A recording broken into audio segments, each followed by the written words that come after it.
Hello my dear student, आज मैं आप लोग के लिए क्लास 12 के बायोलॉजी के इम्पोर्टेंट क्वेश्चन लेके आई हूँ जो आपके 2023 मतलब आने वाले एग्ज़ाम में बहुत ही इम्पोर्टेंट है। क्या है हमारा टारगेट, कितना है? 99% है कि आप लोग का 70 = 70 मार्क आ जाए, है ना। 70 = 70 मार्क आ जाने चाहिए। तो इसके लिए हमें क्या करना पड़ेगा, जो भी इम्पोर्टेंट क्वेश्चन है उसको देखना पड़ेगा, ठीक है।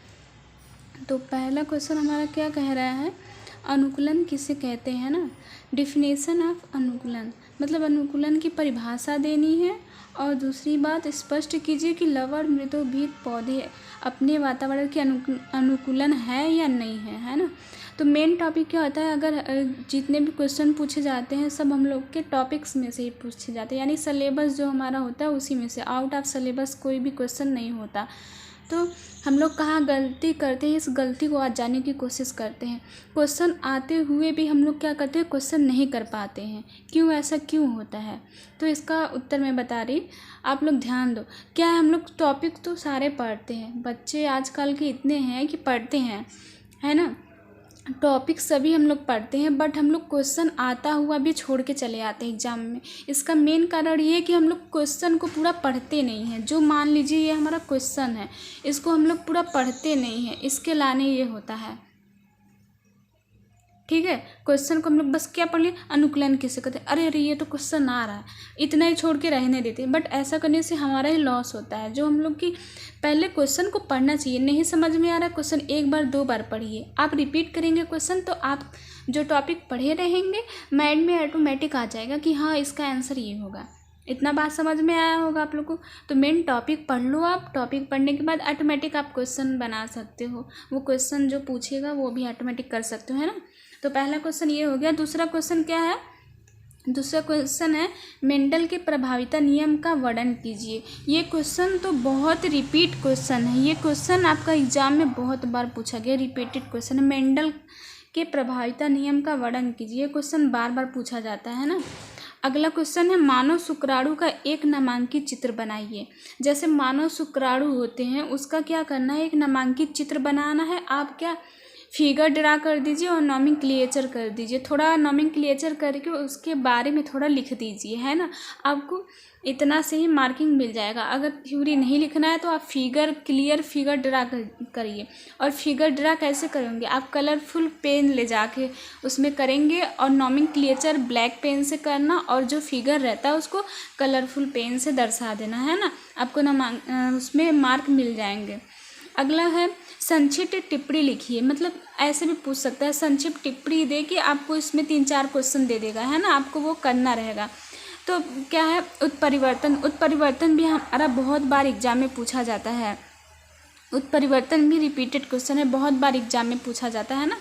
अब आरण्य पूछ दिया, तो आरण्य पूछा है तो आरण्य के लिए क्या करेंगे, आरण्य की डिफिनेशन याद कर लेंगे, है ना। आरण्य कितने टाइप्स के होते हैं, टाइप्स याद कर लेंगे। आरण्य 3 टाइप्स होते हैं, कौन कौन से, आइए मैं आप लोग को बता रही, ठीक है।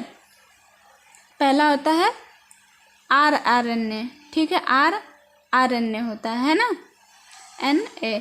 दूसरा क्या होता है, दूसरा होता है mRNA, mRNA। देखो RNA से क्या हो जाएगा, राइबोसोमल RNA, मैसेंजर RNA। तीसरा क्या है, tRNA, ट्रांसफर RNA, है ना, ट्रांसफर RNA। तो इसके बारे में लिख देंगे। 3 टाइप्स के होते हैं, फिर 3 टाइप्स में से उसका RNA का थोड़ा सा डिफिनेशन लिख देना, थोड़ा सा mRNA का, है ना। ऐसे करोगे आपका ये संक्षिप्त टिप्पणी बन जाएगा, ज़्यादा पढ़ने की वो नहीं है। अब क्या है तीसरा, DNA फिंगर प्रिंटिंग। मतलब DNA फिंगर प्रिंटिंग के बारे में आप लोग को करना है कि इससे कैसे पता चलता है। DNA फिंगर प्रिंटिंग के द्वारा ही पता किया जाता है ना। क्राइम में बहुत ही ये उपयोग होता है DNA फिंगर प्रिंटिंग में, है ना, आप लोग सुने ही होंगे। तो ये जितने भी क्वेश्चन मैं आज आप लोग के लिए लाई हूँ क्लास 12 के, बहुत इंपॉर्टेंट है। आप लोग इससे रिवीजन कर लोगे तो अच्छे मार्क आ सकते हैं आपके, है ना जी। अगला क्वेश्चन है मानव कल्याण में जैव प्रौद्योगिकी के उपयोग के योगदान का संक्षिप्त उल्लेख कीजिए, है ना। ये भी क्वेश्चन बहुत बार पूछा गया है, लेकिन सबसे मोस्ट क्वेश्चन हमारा क्या था, उत्परिवर्तन और आरण्य। ये भी कई बार पूछा गया है ना। बहुत ही इम्पोर्टेंट क्वेश्चन मैं आप लोग के लिए लेके आई हूँ। कोई ऐसा क्वेश्चन नहीं है जो आपके एग्ज़ाम में ना पूछा जाए।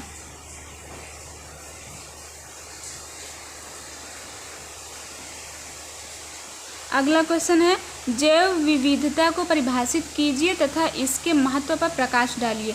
ये जैव विविधता से तो आपको पक्का क्वेश्चन पूछा जाएगा, आप इसको मोस्ट इम्पॉर्टेंट लिख लो, ठीक है, मोस्ट इम्पॉर्टेंट। आप जैव विविधता चैप्टर को पूरा पढ़ लेना, टॉपिक को, है ना। उसकी परिभाषा पूछ सकता है, जैव विविधता का महत्व कितने टाइप्स के होते हैं ना, परिभाषित कीजिए, ठीक है। अगला क्वेश्चन है, पर्यावरण से आप क्या समझते हैं? इसको साफ तथा स्वच्छ रखने के लिए कुछ उपायों का उल्लेख कीजिए। आपको पर्यावरण से भी रिलेटेड क्वेश्चन यहाँ पे पूछ सकता है ना। तो पर्यावरण से भी रिलेटेड क्वेश्चन, आप पर्यावरण से तो जानते ही होंगे। देखो पर्यावरण से मतलब इंग्लिश में भी आपको दे देगा पर्यावरण पे वो ऐसे लिखने के लाने, क्लास 12 10th में भी, है ना। अब यहाँ पे देखिए टिप्पणी लिखने के लिए फिर आ गया, उसमें क्या पूछ सकता है? एलर्जी पूछता है, एलर्जी, स्तन ग्रंथि, एकल कोशिका प्रोटीन, जिसे हम क्या बोलते हैं? SCP, क्या बोलते हैं? SCP बोलते हैं ना। तो आज मैंने जितने भी क्वेश्चन कराए हैं सब क्वेश्चन क्या है? मोस्ट इम्पॉर्टेंट क्वेश्चन है ना। सब क्वेश्चन मोस्ट इम्पॉर्टेंट है। अगर अब वीडियो अच्छी लगी है तो कमेंट बॉक्स में आप क्या करें? कमेंट कर दें और सब्सक्राइब भी ज़रूर कर दें चैनल को। जय हिंद दोस्तों।